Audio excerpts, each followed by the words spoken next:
If you don't want to end up in a nursing home, get a job. My son screamed at me. I did not answer. I closed my suitcase and walked out without looking back. Dad, where are you going with that suitcase? He yelled behind me, but I kept walking. At that exact moment, a luxury car pulled up in front of my door, and my new rich wife stepped out.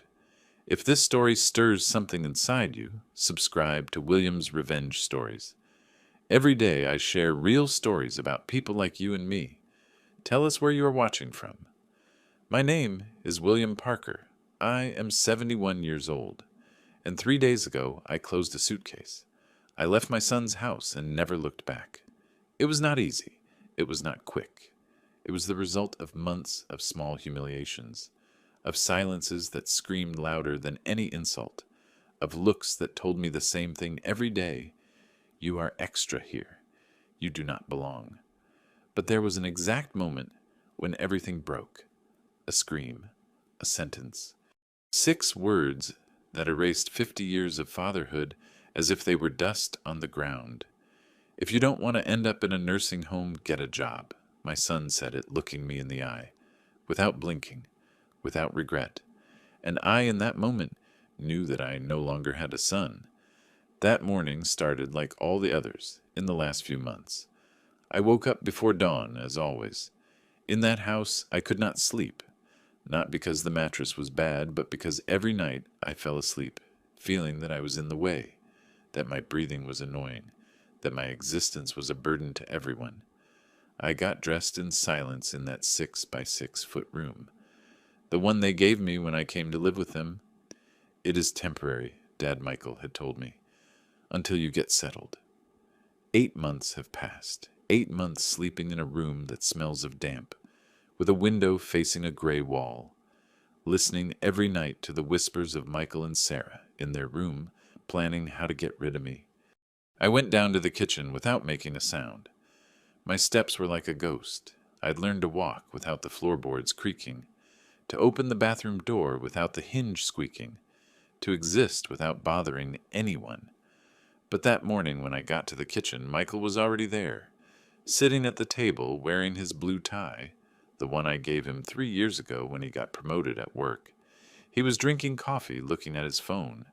When he saw me enter, his face twisted, as if my presence ruined his breakfast. "Good morning," I said to him. He did not answer. He just let out a long sigh, one of those that say everything without saying anything, and I felt my chest tighten. I poured my coffee into an old mug, one of those that Sarah no longer uses because she says they do not match the new kitchen. I sat at the edge of the table, as far away from Michael as possible, trying not to take up much space, not to breathe too loudly, not to exist too much. The silence was heavy, thick, like when you know a storm is going to break, but it has not rained yet. Michael kept looking at his phone, typing furiously, ignoring me completely. I drank my coffee slowly, burning my lips, feeling every sip go down like lead to my stomach. Then I heard Sarah's footsteps coming down the stairs, and I knew the storm was about to begin. Sarah entered the kitchen in that floral robe she wears in the mornings, her hair tied in a tight bun, her face serious. She looked at me and did not say hello. She just went straight to the sink. She turned on the faucet harder than necessary and started washing dishes that were already clean.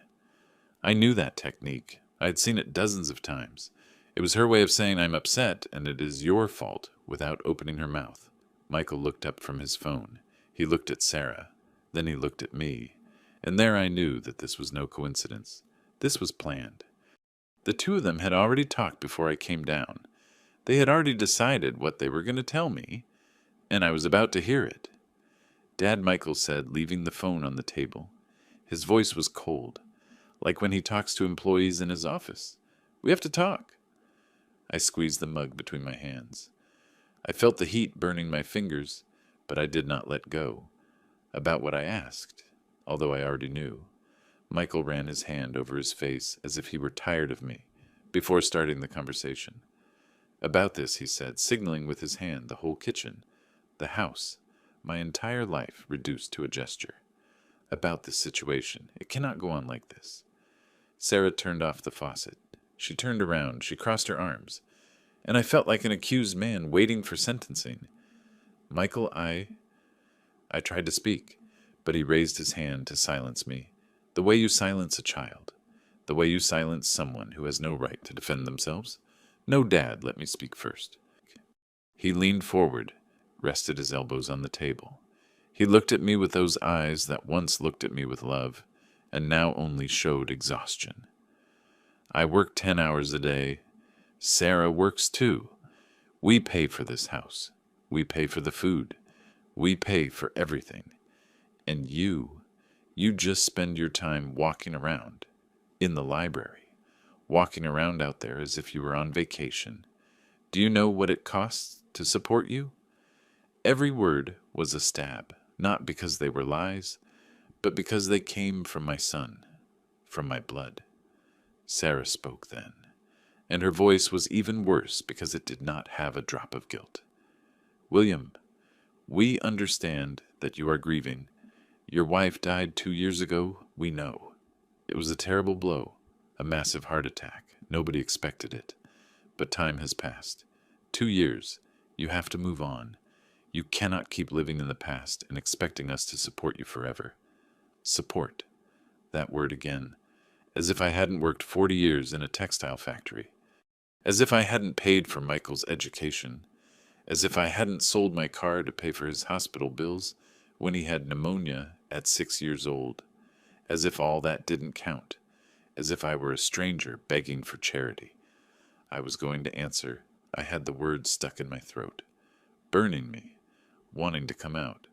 But Michael kept talking, and every word was a hammer. Dad, you are 71 years old, but you are still healthy. You can work. There are jobs for people your age, security in stores, gardening, whatever. But you cannot stay here all day waiting for us to solve your life. We have our own expenses, our plans. We want to remodel the kitchen. Sarah wants to travel to Hawaii in December, and we can't if we are paying for everything of yours. Hawaii. They wanted to go to Hawaii, and I was the obstacle. I who changed his diapers, who carried him on my shoulders, who slept in hospital chairs, watching over his sleep. Then Michael said what he had come to say from the beginning. He leaned closer, as if so his words would reach me very clearly, very deep, right inside my soul. If you don't want to end up in a nursing home, get a job. He said it slowly. He said it looking me in the eyes. He said it without trembling.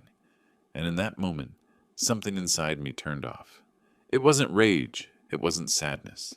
It was something worse. It was acceptance. It was understanding that the son I had raised, the boy who hugged me on stormy nights, the young man who cried on my shoulder when his first girlfriend left him, that son no longer existed. In front of me was a stranger, a man who saw me as a problem, as garbage, as something that had to be taken out of the house. I tried to speak then, because there was something they seemed to conveniently forget. Michael, I receive my pension. It is not much, but it is $1,000 a month, and I give them all to you. Every dollar. I don't keep anything. It was true. Every month when my pension arrived from the textile factory where I worked 40 years, I handed the full money to Michael. For the house expenses, I told him. He took it without thanking me as if it were his right. But Sarah scoffed when I said that, as if my $1,000 were an offense. William, $1,000 doesn't even cover the electricity and water, not to mention the food. Do you know how much you alone spend on blood pressure medicine? Michael nodded. Dad, that $1,000 is nothing. Nothing. That is why we tell you to get a job, so you can contribute more, so you can really help. Help. 40 years of work. A pension that left me without a dime in my pocket. And still it wasn't enough. I didn't say anything. I got up slowly. I left the mug in the sink and went up the stairs. I heard Sarah whisper something to Michael, but I didn't want to hear what. I went into my room, that room that smelled of defeat, and I took the suitcase out of the closet. The same suitcase I arrived with 8 months ago, when I still had hope that my son loved me. I started packing my clothes, my few books, the photo of my wife that I keep on the nightstand. My hands were shaking, but not from fear. They were trembling with freedom, because in that moment, I understood something I should have understood months ago. I didn't have to stay where I wasn't wanted. And although I didn't know where I was going to go, I knew that any place was better than this. While I folded my clothes and put them in the suitcase, the memories hit me like waves. I couldn't help it. I saw Michael in every garment I touched. I saw the boy he was, the son I loved with every cell of my body. And I asked myself over and over again, at what moment did everything break? At what moment did I stop being his hero to become his burden? I closed my eyes and went back to that day 42 years ago, when Michael was 6 years old and was about to die. That day when I would have given my life for him without hesitation. That day when he told me he loved me more than anything in the world. It was in winter, a brutal winter of those that freeze you to the bones. Michael had been running a fever for 3 days. At first, my wife and I thought it was a common cold. We gave him syrup. We tucked him in. We took care of him. But the fever didn't go down. On the 3rd day, Michael started to hallucinate. He said things without sense. He cried. He shook. My wife came into the room where I was reading the newspaper and told me with a broken voice, "William, something is wrong. Very wrong." We ran to the county hospital. They told us he had pneumonia, severe pneumonia, that he needed immediate hospitalization, and that if he didn't improve in 24 hours, things would get critical. They admitted him that same night. They connected him to IVs, to oxygen, to machines that beeped every 5 seconds. My wife cried nonstop, holding onto my arm, praying in a low voice. I couldn't cry. I had to be strong. Someone had to be.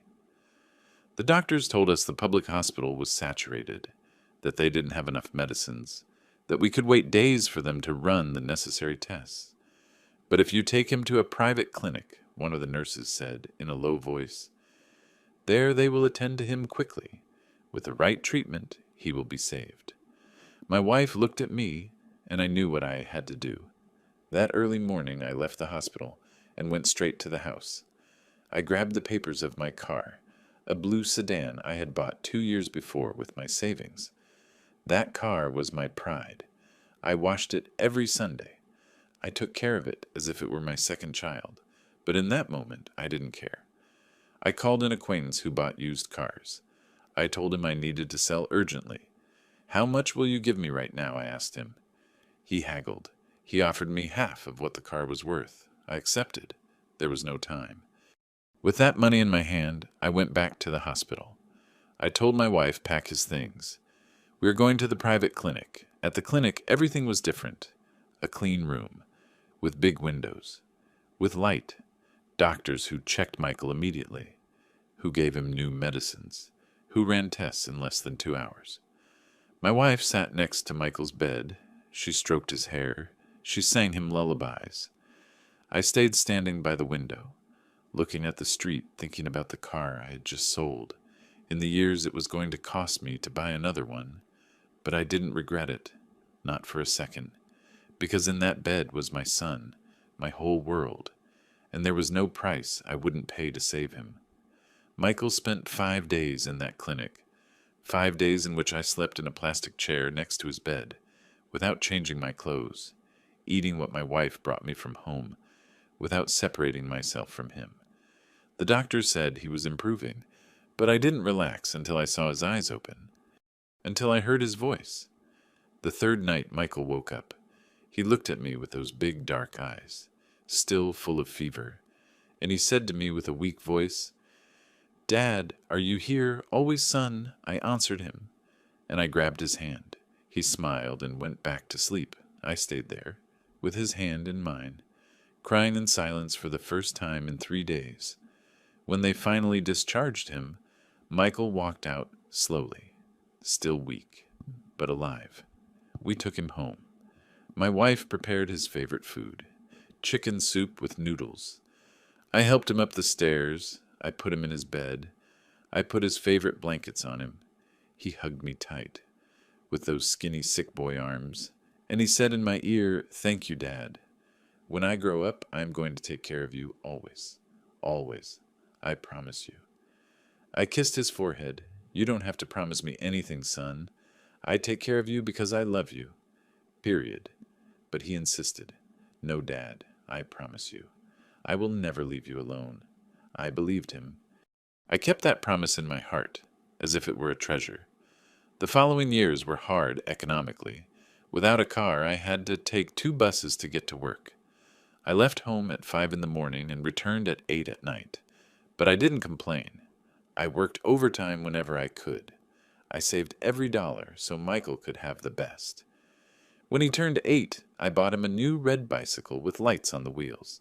Michael screamed with happiness. He hugged me. He told me I was the best dad in the world. When he turned 12, I paid for swimming lessons at the sports club, even though that meant I ate less, so the money would reach. I saw him win his first medal in a school competition. I cried with pride in the stands. When Michael entered high school, I was already almost 50 years old. My knees were starting to hurt from the work in the factory. My back creaked every morning, but I kept working. I kept paying, because I wanted Michael to have what I never had, an education, an opportunity, a better future. I enrolled him in a private school, one of those expensive ones, where the other parents arrived in new cars and I arrived by bus. But I didn't care. Michael got good grades. Michael was smart. Michael was going to be someone in life, and every sacrifice was worth it. Every extra hour, every plate of food I stopped eating so he could eat better. When he finished high school, Michael hugged me on his graduation day. He was wearing his blue gown, his cap, his diploma in his hand. I was standing next to my wife, both of us crying with pride, watching our son become a man. Michael approached. He hugged us both, and he told me, "Dad, all this is thanks to you. Thanks for every sacrifice, for every dollar you spent on me. I will never forget it. And when I start working, I am going to pay you back everything. Everything." I told him he owed me nothing. That being his father was the greatest honor of my life. He smiled. "I am going to pay you back anyway, Dad. You'll see." And I believed him. Again. Because you always believe your children. But the promises of children are like smoke, beautiful while they last, and then they disappear into the air. Michael grew up. He went to college. He met Sarah. He got a job. He got married. He had children. And little by little, without me realizing it, he stopped calling me. He stopped visiting me. He stopped remembering me. Until my wife died 2 years ago. A massive heart attack in the kitchen of our house. She fell to the floor and never woke up. Then Michael came back, not because he missed me, but because I no longer had anyone to take care of me. And there, standing in front of that suitcase, I was packing. I understood the most painful truth of all. A son's promises of love last only as long as that son needs you. When you are the one in need, the promises are forgotten. My wife's name was Mary. Mary Parker. She was 68 years old when she died. 68 years of kindness, of laughter, of coffee in the mornings and soap operas in the afternoons. She died 2 years ago on a random Tuesday in April, while she was preparing lunch. I was in the living room reading the newspaper. I heard a dry thud in the kitchen. I thought she had dropped a pot. "Are you okay, honey?" I shouted. There was no answer. I got up. I went to the kitchen, and I saw her there, lying on the floor, with her eyes open, looking at the ceiling, her hand clutching her chest. Massive heart attack, the doctor said. She didn't suffer. That was the only good thing. She didn't suffer. Michael arrived at the hospital 2 hours later. I was sitting on a metal chair, staring at the wall, without tears because I still couldn't believe it. Michael came running in, with Sarah behind him, both dressed for work, as if they had come out of an important meeting. He hugged me. "Dad, I am so sorry," he told me. And he cried.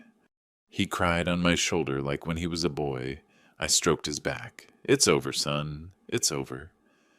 The three of us stayed there in that cold hospital hallway, crying for the woman who had given us everything, for the wife I loved for 46 years, for the mother Michael never valued enough until she was gone. The funeral was on Thursday, a small ceremony, simple, as Mary would have wanted. Michael paid for everything: the casket, the flowers, the service. He didn't let me pay for anything. I'll handle it, Dad. You don't worry. I thanked him. I thought my son was being generous, that he was taking care of me in my pain. But months later, during an argument, Sarah threw it in my face. We paid for your wife's funeral, William. $5,000, and you haven't even thanked us. There I understood that it hadn't been generosity. It had been an investment, a favor that one day they were going to collect. The first months after Mary's death were the darkest of my life. I woke up in the early mornings looking for her in bed, feeling the empty space beside me, smelling her pillow, which no longer smelled like her. The house was full of her things: her coffee mug with painted flowers, her shawl hanging on the rack, her slippers by the door. I couldn't throw anything away. Every object was a piece of her. Michael called me sometimes. "How are you, Dad?" I lied. "Fine, son, getting by." But I wasn't fine. I was dying of loneliness. I was sinking into a bottomless pit, and no one extended a hand. Michael started visiting me on Sundays. At first he came with Sarah and the kids. They brought food. We spent the afternoon together. They kept me company. I clung to those Sundays like a castaway to a life preserver. But over time the visits became shorter. They arrived at 2, left at 4. Then they arrived at 3, left at 4:30. Sarah always had an excuse. "The kids have homework. I have to get up early tomorrow. There's a lot of traffic." Michael nodded, and I stayed alone again, watching them drive away down the street, feeling that every visit was more out of obligation than love. The phone calls also changed. Before, Michael called me 2 or 3 times a week. We talked about everything, about his work, about the kids, about life. But after the first year, the calls became more spaced out, once a week, then every 2 weeks, and when he called, the conversations were short, cold, as if he were checking a box on a to-do list. "Hi, Dad. How are you?" "Oh, that's good. Listen, I have a call coming in. I'll call you later." And he didn't call later. I stayed with the phone in my hand, waiting like a fool for it to ring. But it didn't ring. One day I called Michael crying. It was my 70th birthday. Nobody had called me. Nobody had visited me. I spent the whole day alone looking out the window, waiting for someone to remember me. At 8 at night, I couldn't take it anymore. I dialed his number. "Son, today is my birthday," I told him with a broken voice. There was a long silence on the other end. Then, "Oh, Dad, sorry, I completely forgot. I've had a lot of work. But happy birthday. Okay, I'll bring you something tomorrow." He didn't bring me anything tomorrow, or the day after, or ever. And I realized that my birthday didn't matter anymore, that I didn't matter anymore. 6 months after Mary's death, Michael made me the proposal. He arrived one Sunday, without Sarah, without the kids, alone. He sat in the living room, serious, with his hands together. "Dad, you can't keep living alone. This house is too big for you, and it hurts you to be here, with all of Mom's memories." I looked at him without understanding. "What do you propose?" I asked him. "That you come live with us. We have a spare room. It's not very big, but it's comfortable. That way you won't be alone, and we will take care of you." I felt an immense hope. "Really, son?" He nodded. "Really, Dad? You are my father. It is my duty to take care of you." And I believed him. Again. I always believed him. I sold the house where I lived with Mary for 42 years. The house where we raised Michael, where we celebrated Christmases, where we cried and laughed and lived. Michael helped me with the paperwork. "It is better this way, Dad. With the money from the sale, you can be calm, have savings. The house sold for $200,000. I gave half to Michael. So you can remodel your house, son, so you are comfortable." He hugged me. "Thanks, Dad. You are very generous." The other 100,000 I left in the bank, in a savings account. For emergencies, I told Michael. For the future. But Sarah, when she found out, looked at me differently, as if those 100,000 were already hers, as if it were only a matter of time to inherit them. And I naive didn't understand that look until much later. The first days at Michael's house were strange. I tried to help with everything. Wash the dishes, sweep, cook. But Sarah stopped me. No, William. That's not how you wash dishes. Let me do it. No, William. That's not how you sweep. You rest. At first I thought it was kindness. Then I understood it was control, that they didn't want me to touch anything, because everything was theirs, because I was a guest who was in the way, the grandchildren, Sam and Lily. At first they hugged me. Grandpa, it's so good you live here. But little by little they stopped touching me. Sarah told them, don't bother Grandpa. He is tired. And they moved away. And I stayed alone in that small room, wondering at what moment everything started to go wrong. In the 3rd month, Michael told me something that broke me. We were having breakfast, just him and me, because Sarah had left early for work. Dad, I need to ask you something. I left my bread. Tell me, son. He didn't look me in the eye. Your pension, the $1,000 you receive. I need you to give them to me completely every month to help with the house expenses. I nodded. Of course, son, no problem. And since that month, I didn't have a single dollar in my pocket. Every month, I handed him my full pension. And every month, Sarah complained, it's not enough, William. It's not enough. And I asked myself, if my money is not enough, why did they bring me here? Then I understood the truth. They didn't bring me for love. They brought me because I am an obligation, a burden, a problem they don't know how to solve. I had been living with Michael and Sarah for 4 months when I heard those words, words that stuck in me like knives, and that still, when I remember them, hurt me more than any direct insult. It was a Saturday afternoon. I was in my room, reading, trying not to bother, not to exist too much. But the walls of that house are thin. And when Sarah started talking in the kitchen with Michael, her voice reached my room clearly. It smells like old man here, she said. Like medicine. Like mothballs. Like those things old people use. I can't invite my friends like this. I am embarrassed. I froze on the bed, with the book open on my lap, unable to move a muscle. I waited for Michael's response. I waited for him to defend me, to tell her, Sarah, he is my father. Don't talk like that about him. But he didn't say that. What he said was worse. I know. I have noticed it too. I am going to talk to him about the ventilation of his room, and about him showering more often. I showered every day. Every day. But for Sarah, that wasn't enough. I smelled old. I was the problem. My very existence contaminated her perfect house. That afternoon, I went out without saying anything. I walked to a pharmacy and bought air fresheners. 5 different types. Lavender, pine, citrus, flowers, ocean. I spent $50 of the money I had kept from the sale of my house. Money I kept hidden in my suitcase for emergencies. I went back home and sprayed my entire room with the air fresheners. I opened the window, even though it was cold. I showered again. I put on clean clothes. I put cologne on my neck, on my wrists, behind my ears. I smelled like a perfume shop, but I didn't care.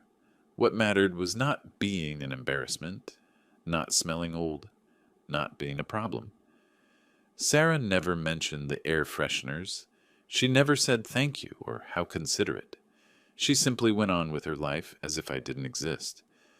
But she started doing other things, small things that made me feel like I didn't belong.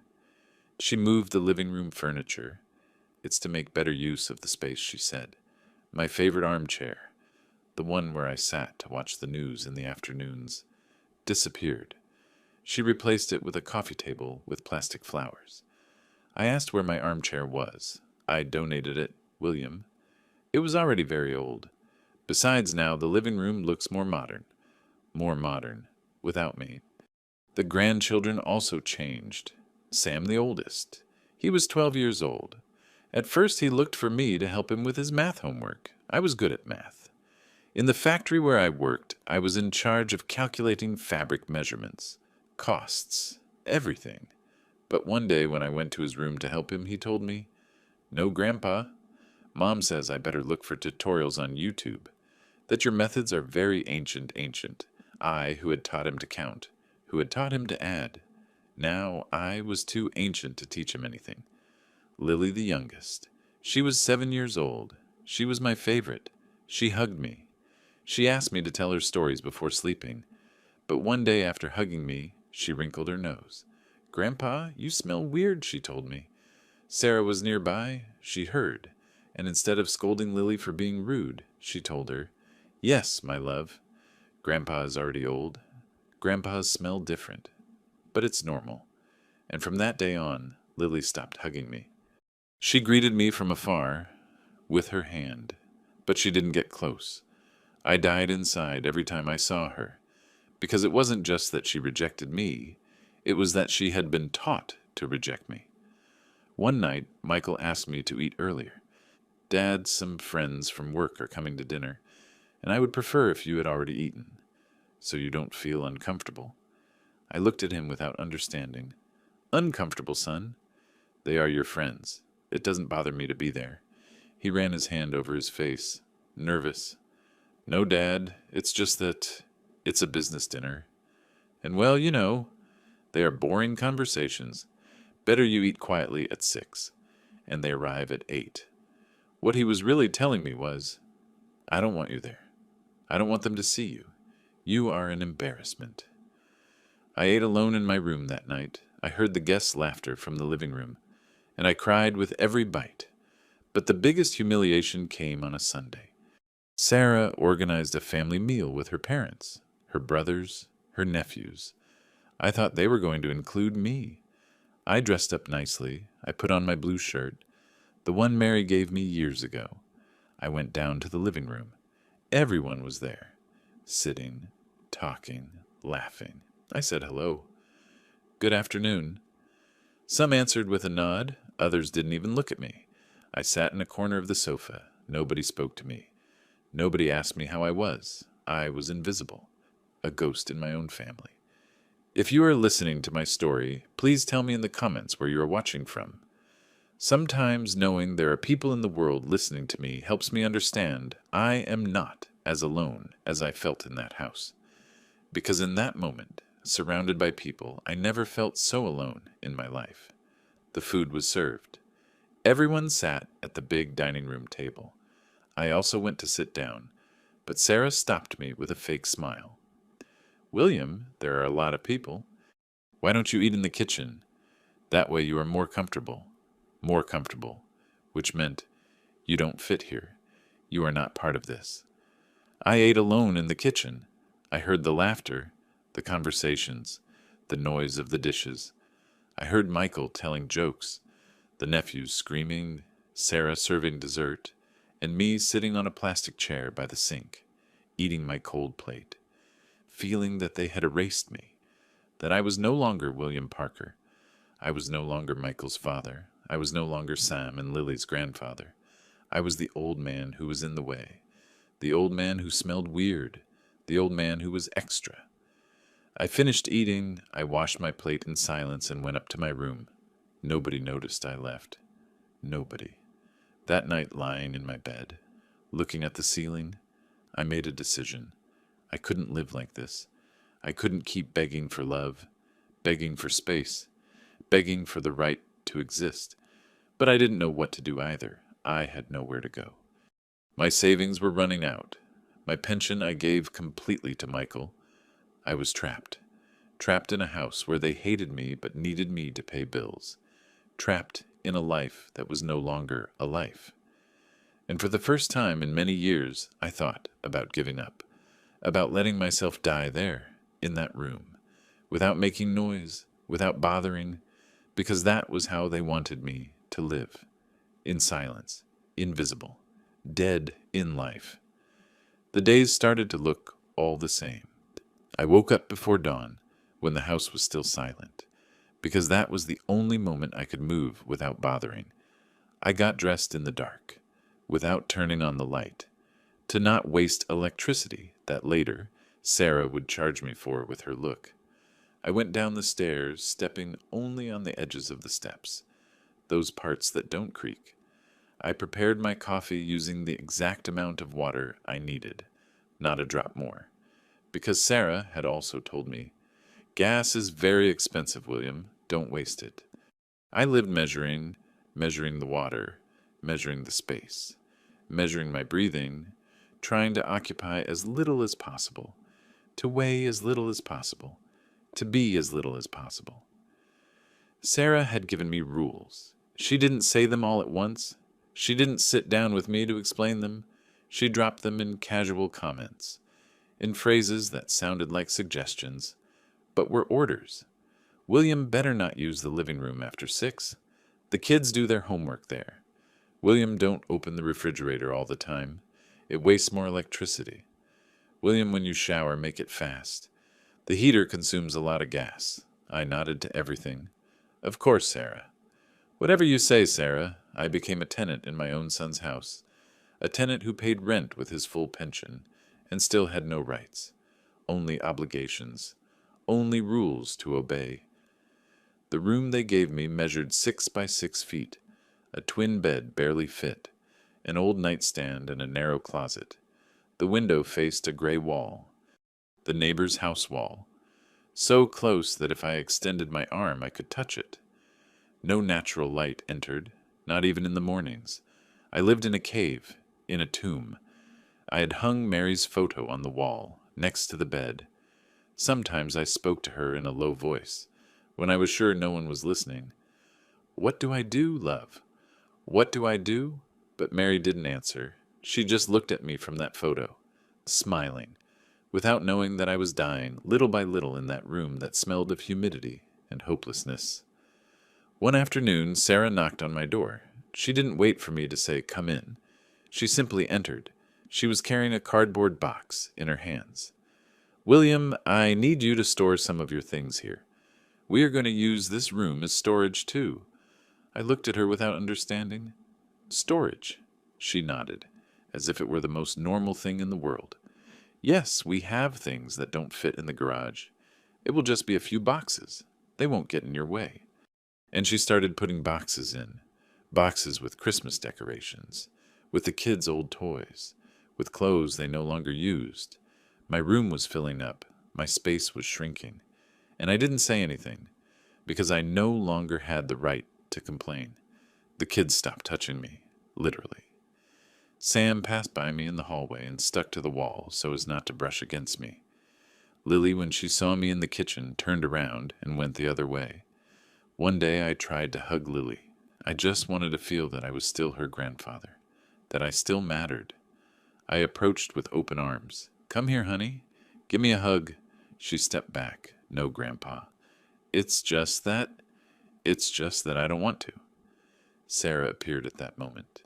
"Lily, say hello to Grandpa." Lily waved at me, from afar, with a face of discomfort, and I felt something break inside me. My own grandchildren were disgusted by me. They saw me as something contagious, as something to stay away from. One afternoon I was in my room reading when I heard a soft knock on the door. "Come in," I said. It was Lily. She entered slowly, looking toward the hallway, as if making sure no one saw her. "Grandpa," she whispered, "I brought you a drawing." It was a drawing of the two of us, holding hands, with a sun and flowers. My eyes filled with tears. "Thank you, honey. It is beautiful." She smiled. She came closer. She was going to hug me. But then Sarah appeared at the door. "Lily, what are you doing here? Let Grandpa rest." Her voice was sweet, but her eyes were hard. Lily looked at me with sadness. She left the drawing on the bed and ran out. Sarah followed her, and I stayed there, with that drawing in my hands, crying, because even my own granddaughter had to hide to show me affection. I started leaving the house as soon as the sun came up, not because I had anywhere to go, but because I couldn't stand being there. I walked around the neighborhood for hours, without direction. I watched people pass by, busy with their lives, with their jobs, with their families, and I envied even the man sweeping the street because he had a purpose. He was useful for something. I was useful for nothing. One day I sat on a bench in the square. There were pigeons pecking at the ground. A boy was throwing breadcrumbs at them. I stayed there, watching the boy, and I thought, that boy has more value than me, because he is feeding the pigeons. I'm just taking up space on a bench. I discovered the community library by chance. I was walking aimlessly, as always, when I saw an old building with a sign, Public Municipal Library. Open 8 a.m. to 6 p.m. I went in. It smelled like old books, like wood, like silence. There were shelves full of books from floor to ceiling, worn wooden tables, uncomfortable but empty chairs. There were hardly any people. A couple of students, an older lady reading the newspaper, a young man with headphones. Nobody looked at me. Nobody judged me. Nobody wrinkled their nose at my smell. I picked a book at random. I sat at a table in the back and breathed for the first time in months. Here nobody kicked me out. Here nobody told me I was in the way. Here I could exist. I started going every day. I left Michael's house at 8 in the morning and didn't return until 6 in the evening. Sarah was happy. That's good that you go out, William. It does you good. And here in the house, we breathe better too. She meant it literally. We breathe better without you. I nodded. Yes, Sarah, it does me good. But the truth is, I didn't go to the library because it did me good. I went because it was the only place in the world where I didn't feel rejected. I read everything. Novels, biographies, essays, newspapers. I read to forget. I read not to think. I read not to feel that my life had become a slow wait for death. It was in that library where I met her. Helen. I didn't see her arrive. I was reading a Gabriel Garcia Marquez book, lost in the words, when I heard a soft voice beside me. That book is beautiful. Is it the first time you are reading it? I looked up. It was a woman of about 65 years, silver hair tied in an elegant bun, dressed in a wine-colored sweater and a silk scarf. She had incredible green eyes, full of intelligence and something I hadn't seen in a long time. Kindness. Yes, I told her.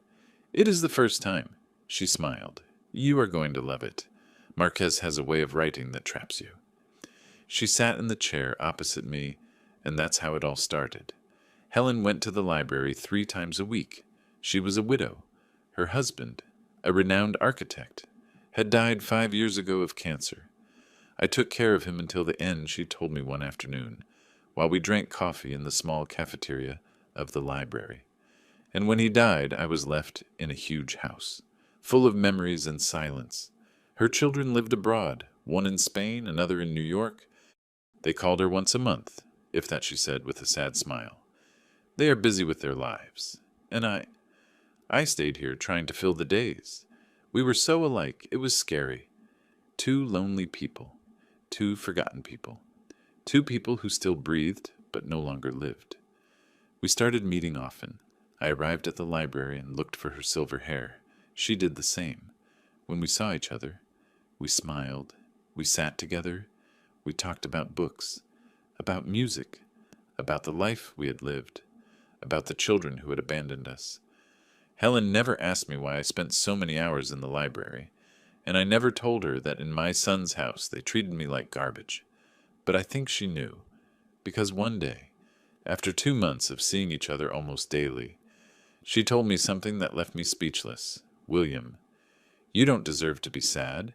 You deserve to be heard, valued, loved, and for the first time in years, someone saw me. Someone recognized me.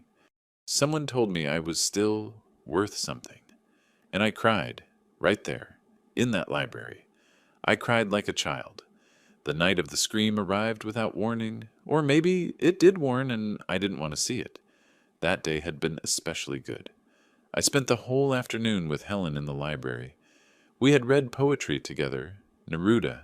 She read aloud, and I listened with my eyes closed. letting myself be carried away by her voice. Then we went to the cafeteria and drank hot chocolate. She told me about her youth in Buenos Aires, about when she met her husband, about the trips they took together through Europe. I told her about Mary, about how we met at a town dance, about how it took me 3 months to dare to ask her to be my girlfriend. We laughed. We looked into each other's eyes, and something happened between us, something I didn't dare name, but that I felt stronger every time. I returned to Michael's house at 7 in the evening, later than usual, when I opened the door. I felt the tension immediately. Michael was in the living room standing with his arms crossed. Sarah was in the kitchen, making noise with the pots.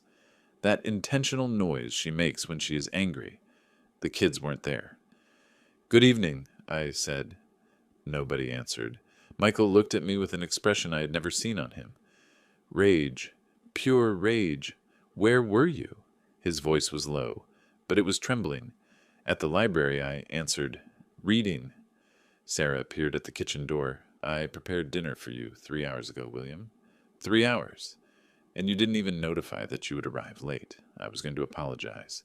But Michael interrupted me. "Sit down. We have to talk." "Now." I sat on the sofa. Michael remained standing, like a judge in front of a defendant. Sarah sat on the arm of the armchair, with her arms still crossed, looking at me as if I were an irresponsible teenager. And in that moment, I understood that this was not about dinner. This was about everything. About months of accumulated frustration. About the discomfort of having me in their house. About the obligation to care for a father they no longer wanted. Michael started speaking, and his voice was like ice. "Dad, this cannot go on like this. You can't be here all day doing nothing, wasting our electricity, our water, our food, and then go for a walk as if you were on vacation. That isn't fair," I tried to explain. "Son, I go out so I don't get in the way. So you have your space. I thought I was doing you a favor." Sarah let out a dry laugh. "A favor, William, a favor would be if you helped economically for real. That you contributed more than those miserable $1,000 you give us every month." Every word was a slap. Those $1,000 were my entire pension. It was everything I had, and she called them miserable. Michael nodded. "Mom is right, Dad. $1,000 doesn't cover even the electricity and water, much less the food. Do you know how much you spend just on your blood pressure medicines?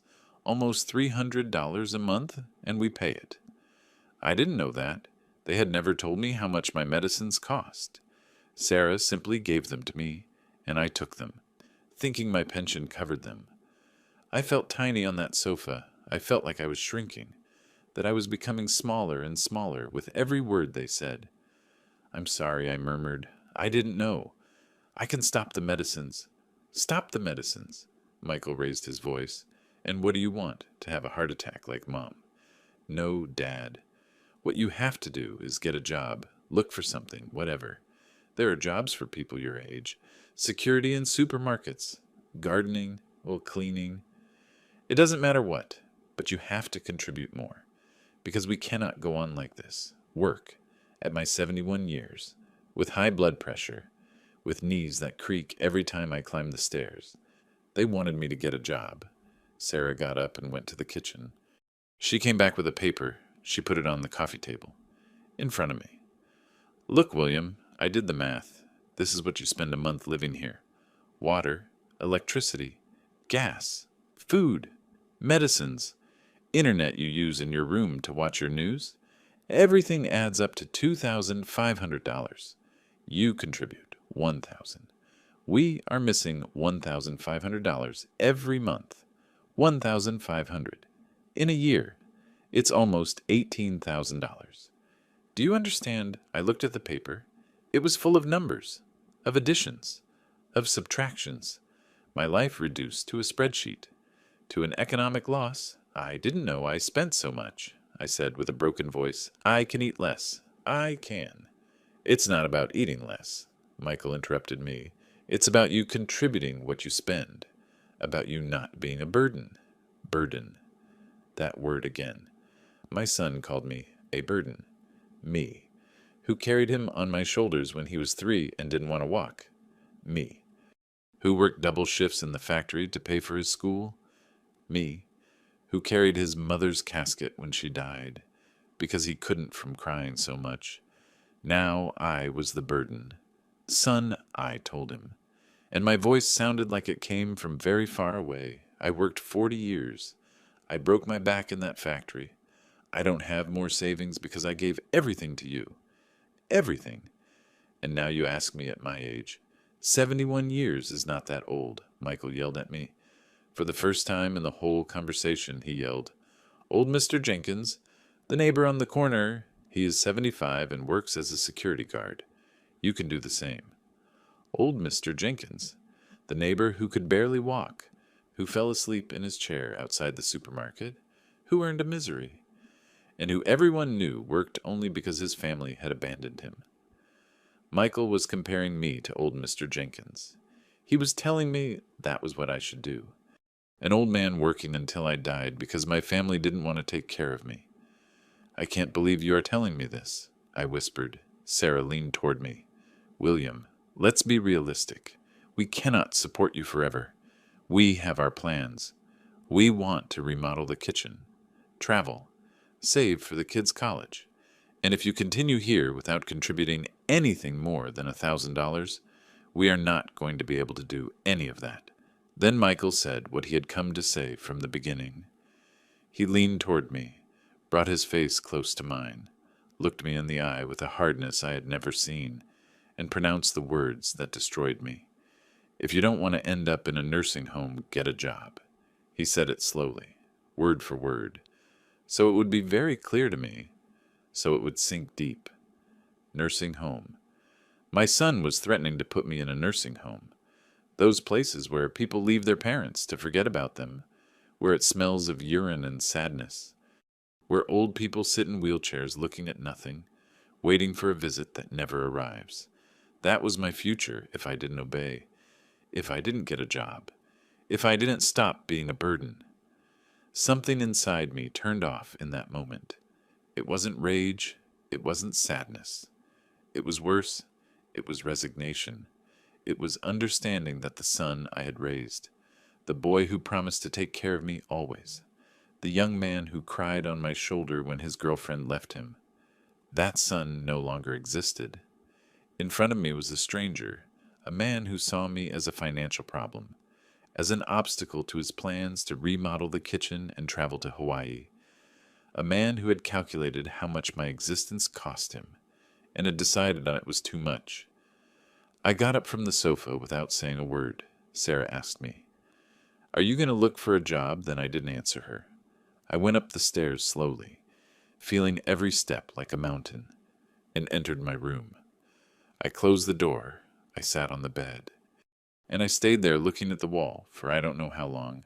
It could have been minutes. It could have been hours. I heard Michael and Sarah downstairs, speaking in low voices, probably discussing if they had been too hard on me, but I didn't care, because in that silence, in that loneliness of my room that smelled of damp and defeat, I made a decision. I wasn't going to look for a job. I wasn't going to keep begging for a place in this house. I wasn't going to wait for them to put me in a nursing home. I was leaving. I didn't know where, but I was leaving. I took my suitcase out of the closet, the same one I arrived with 8 months ago, when I still had hope. I opened it on the bed and started packing. My hands were shaking, but not from fear. They were trembling with freedom. I didn't sleep that night, not a minute. I stayed sitting on the bed, with the suitcase open in front of me, looking at it, without finishing packing. Every time I grabbed a shirt, a photo, a book, my hands shook so much I had to drop it. Where was I going to go? I had nowhere to go. The savings I had left from the sale of my house barely covered 2 months. Rent in some miserable room. And then, what? End up on the street.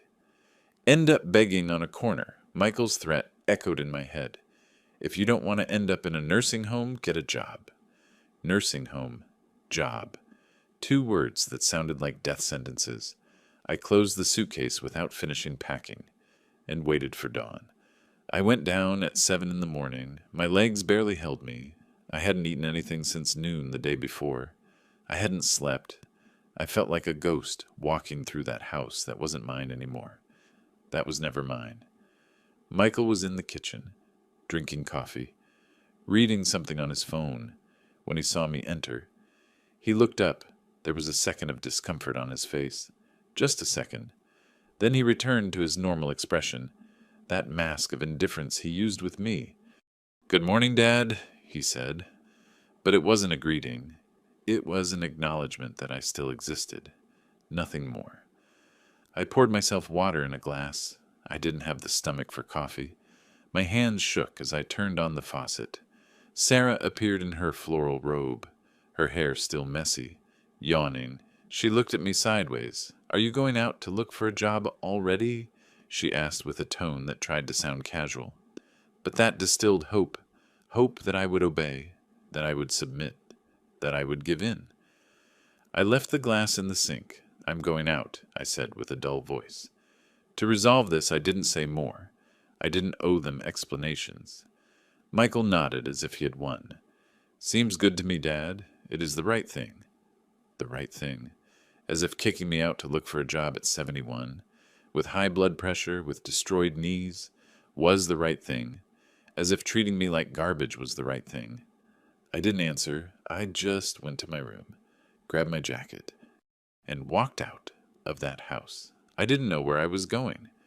My feet walked alone down the street, without direction, without aim. The sun hadn't fully risen yet. There was fog. It was cold. I walked through the neighborhood I already knew by heart. I passed in front of old Mr. Jenkins' store, who was sweeping the entrance with his old broom, hunched over, coughing. Michael wanted me to be like him, an old man working until death. I kept walking. I passed in front of the park, where I used to play with Michael when he was a boy. The benches were empty, the swings motionless. Everything seemed dead, like me. I walked for hours, without thinking, without feeling, just putting one foot in front of the other because I didn't know what else to do. And when I looked up, I was in front of the library. My refuge, the only place where I could still breathe. I went in. It smelled like books, like wood, like silence. But this time, that smell didn't comfort me. I sat at my usual table, in the back, and I stayed there looking at the wall, with my hands on the table, empty. I didn't grab any book. I didn't even have the strength to read. I just sat there, feeling how my body weighed like lead, how my head was spinning, how everything inside me was turning off. Then I heard her voice. "William." I turned around. Helen was there, standing next to my table, with a book in her hands, but she wasn't looking at the book. She was looking at me, and in her eyes I saw something that broke me. Concern, real concern. "What happened?" she asked in a low voice, almost a whisper, and I couldn't take it anymore. I collapsed. I didn't cry immediately. First, I tried to speak. I tried to tell her I was fine, that I was just tired, that nothing was wrong. But my voice broke at the first word, and then the tears came. Tears that I had been holding back since the night before, since months ago, since years ago. I cried there, in that library, with Helen standing in front of me, not caring who saw me. I cried like I hadn't cried since Mary died. Helen left her book on the table, took the chair opposite me, sat down and grabbed my hands. "William, tell me, please. What did they do to you?" And I, between sobs, between broken breaths, I told her everything. Everything. I told her about Michael's scream, about the word nursing home thrown like a threat, about Sarah and her list of expenses, about her cold calculations, about the $300 in medicines that I supposedly spent. I told her that they had told me I was a burden, that I was in the way, that my $1,000 were useless. I told her they wanted me to look for work, that at 71 years old they demanded I go out to the street to look for anything because they wanted to remodel the kitchen and travel to Hawaii. I told her I had packed my suitcase, but I had nowhere to go, that I was trapped, that I felt like a cornered animal waiting for the final blow. Helen didn't interrupt me. She just squeezed my hands tighter, and when I finished speaking, when I had no words left, I saw that she was crying too. I can't believe your own son would do this to you, Helen said, her voice trembling with rage and sadness. I can't believe it, William. You are a good man, a dignified man. You deserve respect. You deserve love. You deserve a place where they value you. I shook my head. I don't know what I deserve anymore, Helen. Maybe they are right. Maybe I am a burden. Maybe at my age I am good for nothing. Helen let go of my hands. She grabbed my face. She forced me to look her in the eyes. Don't say that. Never say that again. You have value. You matter. And if your son doesn't see it, then he is the one who is worth nothing. Not you. Her words pierced me, because they were the words I needed to hear, the words no one had said to me in years. We stayed there, at that table, crying together, holding hands, in the middle of an almost empty library. An old woman reading the newspaper looked at us strangely, but I didn't care. For the first time in months, I didn't care what others thought. Only that moment mattered, that connection, that shared pain. Helen passed me a cloth handkerchief she took from her purse. I dried my tears. She dried hers. I'm sorry, I told her. I didn't want to break down like this. I didn't want to. Don't apologize, she interrupted me. Don't apologize for feeling, for being human, for being broken. We are all broken, William. The difference is that some of us hide it better than others. She stared at me. But you don't have to hide it with me. With me, you can be yourself. You can break. You can cry. You can exist. We stayed talking for hours. I told her more things. About Mary. About how I woke up at night looking for her in bed. About Michael when he was a boy. About the promises he made me and forgot. About the grandchildren who no longer hug me. About the meals I eat alone in the kitchen while the family laughs in the dining room. Helen also told me things.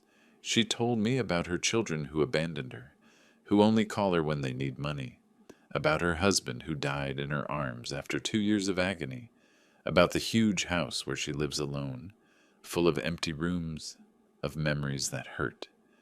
Sometimes she told me I feel like I already died, but my body hasn't realized it yet. I keep breathing, but I don't live. I just exist. I understood exactly what she was saying, because I also just existed. I had stopped living months ago. When the library clock struck 5 in the afternoon, Helen told me something that left me speechless. William, you cannot go back to that house. Not today. Not like this. I shook my head. I have nowhere else to go, Helen. She looked at me with an intensity that scared me and comforted me at the same time. Yes, you do. You have me. She got up from the chair, put her things in her purse, and extended her hand to me. Come, let's go have coffee at a quiet place, and we are going to talk for real about what comes next, about what we can do. I grabbed her hand, and, for the first time in days, I felt that maybe, just maybe, there was a way out. We left the library together, and in that moment, without knowing it, my life was about to change forever. We went to a small cafe, one of those old ones, with wooden tables and chairs that creak. Helen ordered 2 lattes and sweetbread. I wasn't hungry, but she insisted. You have to eat something, William. You look pale. We ate in silence for the first few minutes. I looked at my cup, stirring the coffee without drinking it, feeling the weight of everything that had happened. Helen observed me, and then, when we finished, she spoke. William, I need to tell you something. Something I haven't told you because I didn't want you to view me differently. But I think it is time you know who I really am. I looked up. I know who Helen is. A good woman, intelligent, kind. She smiled sadly. I am more than that. Or less, depending on how you see it. Helen Stewart was not just any widow. Her husband, Charles Stewart, had been one of the most renowned architects in the city. He designed buildings that are still standing, that appear in architecture magazines, that people point to with pride. When Charles died 5 years ago, he left Helen a fortune, a huge house in Oakwood, the most expensive neighborhood in the city, 2 cars, a Mercedes, and a BMW, investments, properties, bank accounts with numbers I couldn't even imagine. I am not telling you this to brag, Helen told me with a low voice. I am telling you this because you need to understand that I don't need money. I don't need anyone to support me. What I need is company. What I need is someone who sees me as a person, not as a rich widow to get something out of. I stayed quiet, processing what she was telling me. Helen, the woman with whom I had drunk coffee for months, with whom I had read poetry, with whom I had shared my sadness, was a millionaire. She lived in a mansion. She had more money than I had seen in my entire life. And yet she was there, sitting in front of me, crying for my problems as if they were hers. Why are you telling me this now? I asked her. She took my hand across the table. Because I need you to understand that what I am going to propose is not charity. It is not pity.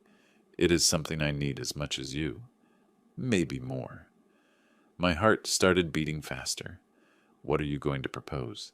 Helen took a deep breath, and then she said it. Come live with me, William. She said it like that, without beating around the bush, looking me in the eyes. I have a 4-bedroom house. I live alone. There is space to spare. There is silence to spare. There is loneliness to spare. And I need someone. I need conversation. I need laughter. I need to wake up and know that there is someone else breathing in that house. And you need a place where they value you, where you don't have to count every dollar you spend, where you can live with dignity, where you can be you. I froze. I couldn't believe what I was hearing. Helen, I can't. I can't accept that. It would be taking advantage of you. It would be. She squeezed my hand harder. Taking advantage, William? I've been alone in that house for 5 years. 5 years talking to the walls. You are saving me as much as I am saving you. Helen, I started to say, but she interrupted me. William, I know what you are going to say, that you need to think about it, that it is too soon. You already told me that 3 weeks ago. I froze. It was true. 3 weeks ago, Helen had hinted the same thing to me. She had told me, My house is big, William. You are always welcome. And I, ashamed, had told her no, that I couldn't accept that. What would people think that we barely knew each other? All excuses. Because deep down, I was afraid. Afraid of being a burden to another person. Afraid of repeating what happened with Michael. But now, sitting in front of her, homeless, familyless, with nothing, I understood that this time I couldn't say no. Not because I didn't have options, but because this time I wanted to say yes. I started crying again, silent tears rolling down my cheeks and falling onto the table. Helen was crying too. It is not charity, she repeated. It is companionship. It is friendship. It is. It is what we need. We are both alone. We were both abandoned by our children. We both still have life ahead of us. But we are wasting it in places where they don't want us. Why don't we live it together in a place where we do want each other? The way she said those last words pierced me. We want each other. But a doubt was eating me up inside, and I had to say it. Helen, I told her, looking her in the eyes, what will people think? Are they going to think I am with you for your money? Are they going to say I am an opportunist? An old man who got himself a rich widow? Helen squeezed my hand tightly. And do you care what people think? I hesitated. I care what you think. She smiled with tenderness. I think that if someone believes you are with me for money, it is because they have never felt true loneliness. Because money doesn't fill empty nights, William. It doesn't fill conversations. It doesn't fill the heart. You give me something money could never buy. You make me feel alive again. I felt a huge weight lift from my chest. Thank you, I whispered. Thank you for seeing me like that. It was true.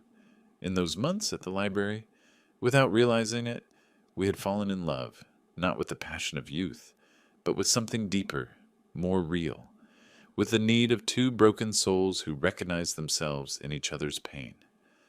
"Are you sure?" I asked her with a trembling voice. "Are you completely sure about this, Helen? Because I have nothing to offer you. I don't have money. I don't have properties. I have nothing but my $1,000 pension and a half-packed suitcase." Helen smiled through tears. "You have something that is worth more than all that. You have intelligent conversation. You have kindness. You have a way of looking at me that makes me feel that I am still a woman, not just a widow. You have a laugh I like to listen to. You have stories I like to hear. And you have a heart that, although broken, keeps beating. That is what you offer me, and for me, it is everything." I got up from the table, walked around to her chair, and hugged her, right there, in the middle of that cafe, without caring who saw us. We stayed hugging for a long while. The other customers looked at us with curiosity, but I didn't care. For the first time in months, I felt that someone was holding me, that someone was catching me before I fell. "I accept," I whispered in her ear. "I accept Helen, and thank you. Thank you for seeing me, for valuing me, for saving me." She separated from me, looked at me with those green eyes full of tears and hope, and told me, "Don't thank me. Thank us both, because this is for both of us." We paid for the coffee. We went out to the street. The sun was already going down. Helen offered to take me in her car to Michael's house. "So you can pick up your things," she said. I hesitated. "Today." "Now," she nodded. "Today. Now. Before you regret it. Before they convince you to stay. You already made your decision, William. Now it's time to live it." I got into Helen's Mercedes. It was the first time I entered her car. It smelled of leather, of expensive perfume, of a life I had never had. The seats were soft. The dashboard shone. There was classical music playing softly on the stereo. Helen drove with confidence, with elegance, like someone who has driven cars like this all her life. I was in the passenger seat, looking out the window, watching the streets pass by, feeling how my life was taking a turn I never imagined. "Are you afraid?" Helen asked me without taking her eyes off the road. "Yes," I admitted. "A lot." She nodded. "Me too. But sometimes fear's good. It means we are alive, that we are feeling, that we are taking risks." She was right. It had been years since I felt fear, because it had been years since I risked anything, since I lived anything. We arrived at Michael's house 20 minutes later. Helen parked in front of the door. She turned off the engine, looked at me. "Do you want me to go in with you?" I shook my head. "No, I have to do this alone." She understood. "I'm going to wait for you here. Take the time you need. But William, don't let yourself be convinced. Don't let yourself be manipulated. You already decided. Grab your things and come out. You don't owe them explanations. You don't owe them anything." I nodded. I opened the car door. I put one foot on the street, and before getting out, I turned to Helen. "This is real, right? It isn't a dream. I'm not going to wake up and realize it was all my imagination." She smiled. "It is real, William, as real as the fact that I need you too. Now go, and come back to me." I got out of the car, took a deep breath, and entered Michael's house for the last time. Inside, everything was silent. I went up the stairs without making noise, entered my room, closed the door, and finished packing what I had left half done the night before. My clothes, my books, Mary's photo, the medal from my father that I inherited when he died, important documents, my birth certificate, my ID, my pension papers, everything fit in one suitcase. My whole life fit in one suitcase. When I finished, I sat on the bed for a moment, looked at that room for the last time. That 6x6 room where I had slept 8 months feeling I didn't belong, and I felt relief. Relief, knowing I was never coming back. I grabbed the suitcase, opened the door, and ran into Michael standing in the hallway, looking at me with a face of surprise. "What are you doing?" Dad. His voice sounded confused. I didn't answer. I just walked toward the stairs. He followed me. Dad, I am talking to you. Where are you going with that suitcase? I went down the stairs. Sarah appeared from the kitchen. William, what is happening? Did you get a job? I kept walking toward the door. They followed me, more and more confused, more and more alarmed. Dad answered me. What is happening? I reached the door, opened it, and then Michael saw the Mercedes parked outside. He saw Helen sitting at the wheel, waiting for me. His face changed, from confusion to shock. Who is she? I went out without answering. I walked toward the car. I heard Sarah scream. William, you can't leave like this. Explain to us what is happening. But I didn't owe them explanations anymore. I didn't owe them anything anymore? I opened the back door, put my suitcase in, got into the passenger seat. I looked at Helen. Let's go. She started the engine, and we left, leaving them there, at the door, with their mouths open, watching how their problem resolved itself, but not how they expected. We drove in silence for the first few minutes. I looked in the side mirror, watching how Michael's house became smaller and smaller until it disappeared. My heart was beating so hard I thought it was going to burst out of my chest. Helen drove calmly, with one hand on the wheel and the other extended toward me, waiting. I grabbed her hand and breathed. For the first time in months, I breathed for real. Are you okay? She asked me without taking her eyes off the road. I nodded, although I wasn't sure if I was okay. I was in shock. I was scared. I was free. Yes, I told her. I think so. She squeezed my hand. You did well, William. You were brave. And now your new life begins. My new life? It sounded impossible. But there I was, sitting in that Mercedes, heading to a house I didn't know, with a woman who had saved me. And for the first time in years, I felt hope. We arrived at Oakwood half an hour later. I had heard of that neighborhood. Everyone knew it. It was where the people with money lived. Huge houses, clean streets, perfect gardens. When Helen entered the main avenue, I stayed looking out the window like a child. Leafy trees on both sides, wrought iron gates, new cars parked in driveways. Helen turned onto a private street and stopped in front of a 2-story house. Beige color, with huge windows and a garden that seemed taken from a magazine. This is my house, she said simply, as if it were something normal. I froze. You live here, she smiled. We live here. That word, we live. It still hadn't sunk in that this was real. Helen opened the electric gate with a remote control. We entered. She parked the Mercedes in the garage, next to the black BMW that shone like a mirror. I got out of the car, like in a trance. She took my suitcase from the back. Come, William, I am going to show you your room. We walked toward the entrance. Helen unlocked the door, and when I entered, I almost fell. The interior was more impressive than the exterior. Marble floors, stairs with carved wooden railings, paintings on the walls, elegant furniture, light entering from everywhere. It is very big. It was the only thing I could say. Helen laughed. Too big for one person. That is why I am glad you're here. She took me to the second floor, opened a door. This is your room. I entered. It was the size of the entire ground floor of the house where I lived with Mary. King-size bed, huge closet, private bathroom, windows with a view of the garden. I couldn't speak. I could only look. Meanwhile, said Helen, leaving my suitcase on the floor, in your son's house, things are happening. She was right, although I wasn't there. I could imagine it. Michael and Sarah entered the house after watching us leave. They closed the door. They stood in the living room processing what had just happened.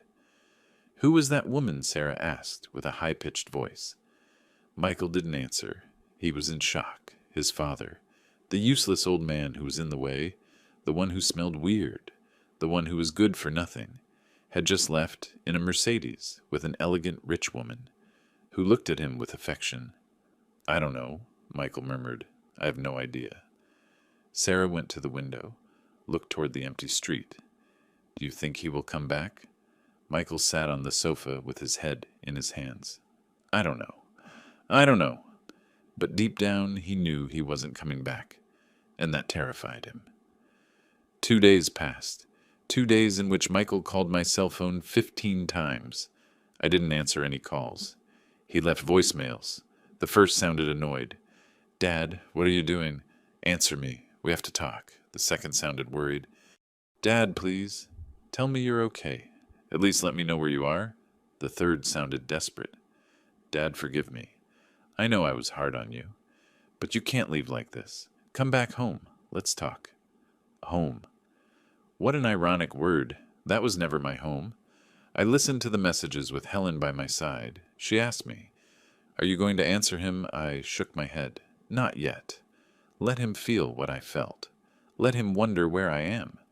Let him suffer the uncertainty a little. Helen nodded. Good. Let him learn. On the third day, I made a decision. I'm going back, I told Helen during breakfast. She looked up from her coffee. Back to stay with them. No, I answered quickly. Back to look for the last things I left, my bank documents. Some photos that are in the closet, small but important things. Helen nodded. Do you want me to accompany you? I thought a moment. Then I smiled. Yes, I want you to accompany me. I want them to see who you are. I want them to understand that I didn't leave with just anyone, that I left with a woman who is worth more than all of them together. Helen smiled too. Then let's go. But this time, William. You are going to speak. You are not going to leave in silence anymore. You are going to tell them what they need to hear. She was right. It was time to close that chapter, but close it well, with dignity, with truth. We arrived at Michael's house at 3 p.m. Helen parked in the same spot as the previous time, turned off the engine, looked at me. Ready? I nodded. We got out of the car, walked together toward the door. I rang the doorbell. We waited. I heard hurried steps inside. The door opened. Michael appeared disheveled, with dark circles under his eyes, as if he hadn't slept in days. When he saw me, his face lit up with relief. Dad, thank God. I thought that... But he fell silent when he saw Helen by my side. His gaze went from me to her, from her to me. I came for my last things, I said with a firm voice, and then we are leaving. Forever. Sarah appeared behind Michael. Her face went from surprise to indignation. Forever, William. You can't be serious. I didn't answer. I simply entered.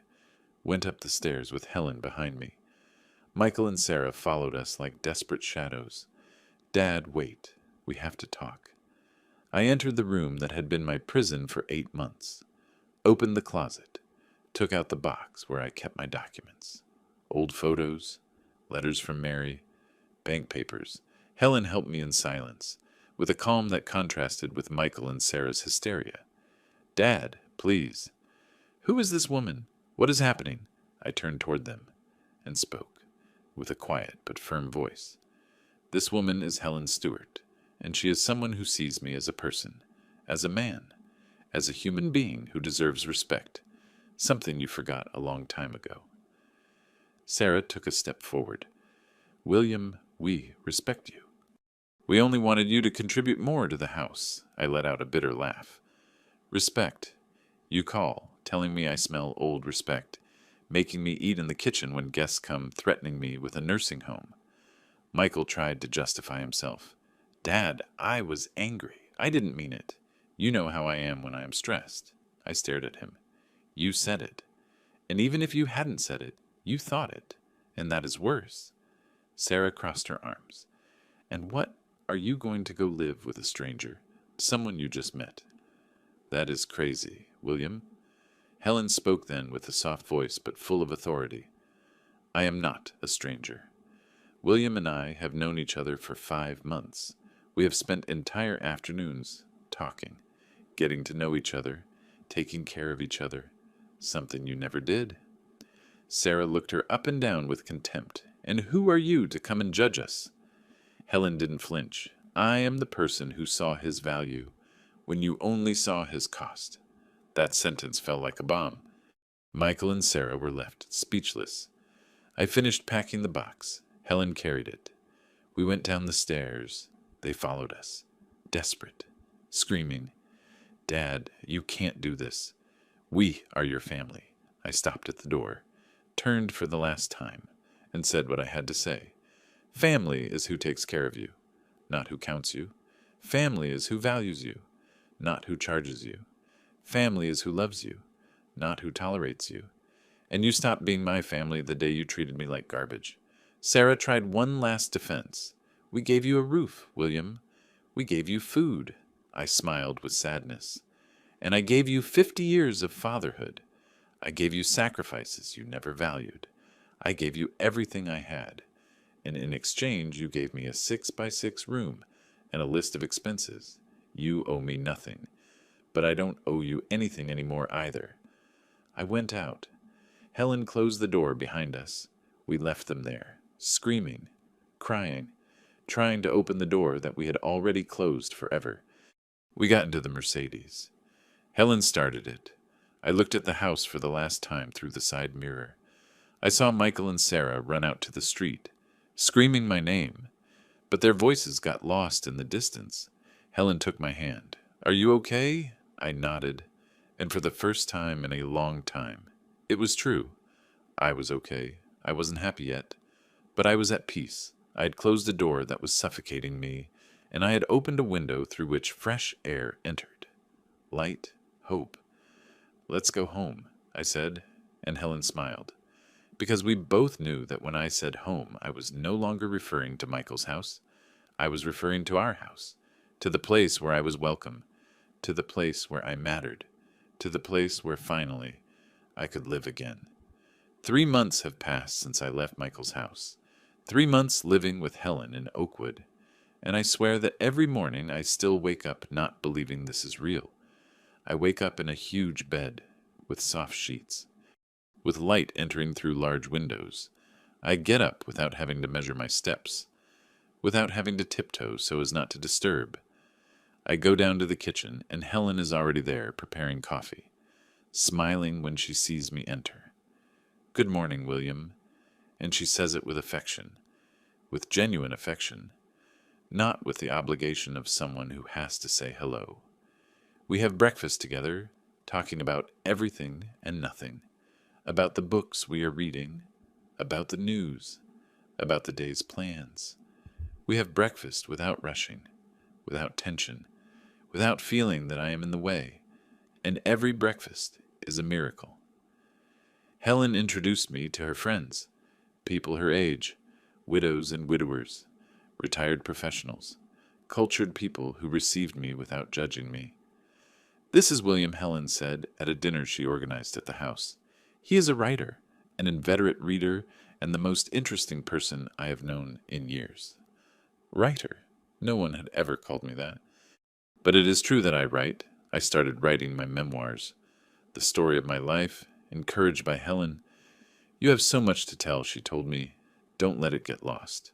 And there I am, every afternoon, in the house study, in front of a computer Helen bought me, writing about Mary, about Michael when he was a boy, about the factory, about everything. And I feel that my life, finally, has meaning again. Michael kept calling me during the first month, every day, sometimes, twice a day. I didn't answer. Helen told me, "When you are ready, answer, but only when you are ready." After a month and a half, finally, I answered. His voice sounded small, broken. "Dad, yes. Thanks for answering." We talked, or rather, he spoke. He asked for forgiveness. He told me he realized how badly he treated me, that Sarah was also regretful, that the kids asked about me. I listened in silence, and when he finished, I told him, "I accept your apology, Michael, but I am not coming back. I found a place where I am happy, where they value me, where I can be me," he cried. "At least, can I visit you," I thought a moment, "someday, when I am ready. But not now," and I hung up. I felt peace. I didn't feel guilt, only peace. But But here comes the interesting part. What Michael and Sarah didn't tell me in that call, what I found out later by pure chance. It turns out my blood pressure medicines never cost $300 a month. I went to the pharmacy here in Oakwood to buy my treatment. The pharmacist charged me $40. 40. Are you sure? I asked him. Completely. It is the generic. But it works the same as the brand. I went back home in shock. I told Helen. She was as indignant as I was. They lied to you, William. They inflated the expenses to make you feel guilty. And it worked. For months, I believed I was an economic burden, that my medicines were extremely expensive, that I cost them a fortune. All lies. Lies to manipulate me, to control me, to justify their mistreatment. And then I understood something else. Something that fell on me like a bucket of cold water. Michael and Sarah knew about my $100,000 in the bank. The $100,000 from the sale of my house. And they were waiting for me to die to inherit them. That is why they wanted me in their house, not for love, for inheritance, for those $100,000 that, added to the $100,000 I already gave them, completed the total sale of the house I built with my hands, with my sweat, with 42 years of marriage with Mary. They wanted me close, but not alive. They wanted me dying slowly, cooperating with my pension, and then, when I closed my eyes forever, collect what they considered belonged to them. And now that I left, now that those 100,000 are going to stay with me until I decide what to do with them, Michael must be desperate, because he lost two things: his monthly pension of $1,000 and his inheritance of $100,000. And that, more than my love, is what really hurts him. And there is more. It turns out my $1,000 pension, the one Sarah called miserable, wasn't so miserable after all, because when I stopped depositing it, Michael felt the blow. I found out from a distant cousin who lives in the same neighborhood as him. She called me one day. William, do you know Michael canceled the trip to Hawaii? I was surprised. Seriously? Yes. And Sarah is furious. She says that since you left, the money isn't enough, that your $1,000 did make a difference. I laughed. I laughed so hard my stomach hurt. So the miserable $1,000 were useful. They were enough for something. But they only realized it when they lost them, when they no longer had my money, when they no longer had me. Helen and I have become inseparable. We travel together. We went to the beach last month. We sat on the sand, looked at the sunset, holding hands. Are you happy, William? She asked me. I looked at her. I saw her silver hair moving with the wind. I saw her green eyes shining with the sunlight. I saw the woman who saved me. Yes, I told her. Happier than I have been in years. She rested her head on my shoulder. Me too. And we stayed like that, watching the sun go into the sea, knowing we had found something many search for all their lives and never find. Peace, company, love in old age, love without urgency, without unbridled passions, but deep, real, true. People in the neighborhood see us and smile. The couple of Oakwood, they call us. We go out to walk every morning, Helen on my arm, me on hers, supporting each other. We still go to the library, but now together, in her Mercedes, without having to hide, without having to escape from houses where they don't want us. We go because we like it, because we want to, not because we need refuge. One day, in the library, we met old Mr. Jenkins, Michael's neighbor, the 75-year-old security guard. He recognized me. Mr. Parker, how are you? I introduced him to Helen. This is my partner. He smiled with sadness. What luck yours, I am still working. My children don't speak to me. I gave him my number. Call me Mr. Jenkins. To have a coffee, to chat. No one should be alone. Helen squeezed my arm with pride. I learned something in these 3 months. I learned that old age is not the end. It is just another stage. A stage that can be beautiful if you live it with the right people. I learned that respect is not begged for. It is earned.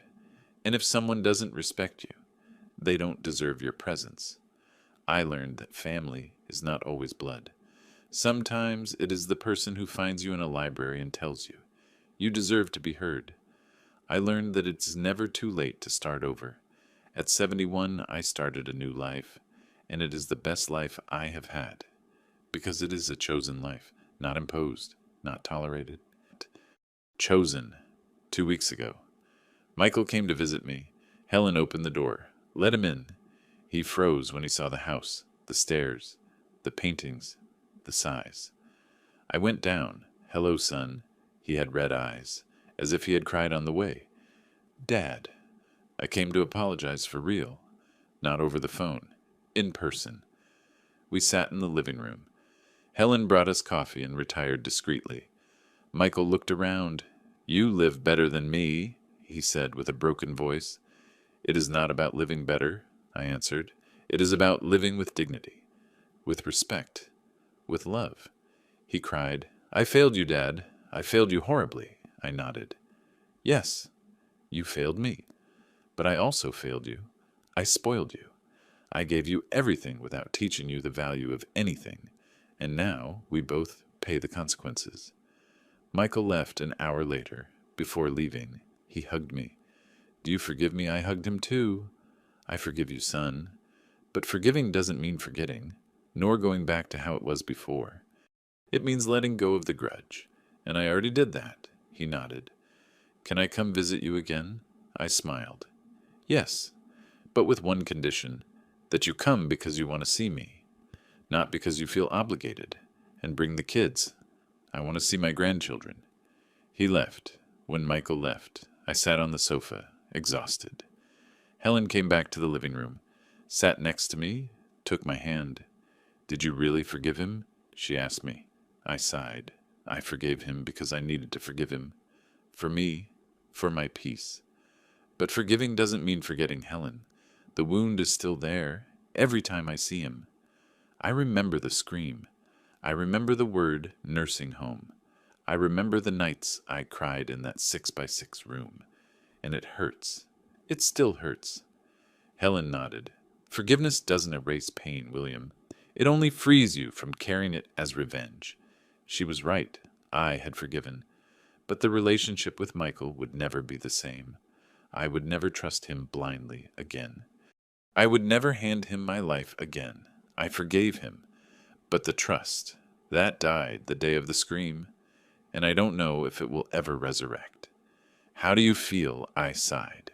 Relieved. I closed the circle. I forgave him. But I also forgave myself for having allowed them to treat me like that for so long. Helen kissed my forehead. You are a wise man, William Parker. And I. For the first time in my life, I felt wise. I felt complete. Today. While I write this, while I remember everything I went through, everything I suffered, everything I lost, and everything I gained, I understand a fundamental truth. The best revenge is not hate. It is not grudge. It is not hurting those who hurt you. The best revenge is being happy. It is getting up every day knowing you chose your life. It is having breakfast with someone who looks at you with affection. It is sleeping in peace. It is waking up without fear. It is living with dignity. Michael and Sarah took 8 months of my life. 8 months of humiliation, of pain, of feeling like garbage. But I took their peace of mind because now, every time they see me happy, every time they see I did well without them, they understand what they lost. They didn't lose a useless old nuisance. They lost a father, a good man, someone who loved them until he couldn't anymore.